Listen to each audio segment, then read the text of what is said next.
സാധാരണ അച്ഛന്മാര് മക്കൾ എവിടെ പോകുന്നു നോക്കും. ഇത് ചോദിച്ചു തിരിഞ്ഞു പോയി. കൊള്ളാം.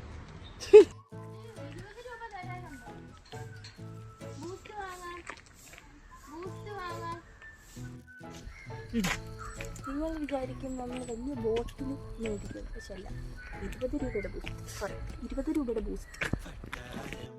ബൂസ്റ്റ് കിട്ടിയില്ലെങ്കിൽ നമ്മൾ ഹോർലിക്സ് ആയിരുന്നു വാങ്ങാൻ പോകുന്നത്. ഓക്കെ, രൂപയുടെ ബൂസ്റ്റ് മേടിക്കുന്നത് ഞങ്ങൾ അവസാനം കട തുറക്കാത്തതിനാൽ കടം പറഞ്ഞ് 110 രൂപയുടെ ബൂസ്റ്റ് മേടിച്ചു. 110. ഉള്ളിൽ മുള്ള കൊണ്ടാലും കണ്ണിൽ കാത്തു വച്ചോളാം, നെഞ്ചിൽ തീ നിറച്ചാലും താങ്ങാകാം. ഉള്ളിൽ മുള്ള കൊണ്ടാലും കണ്ണിൽ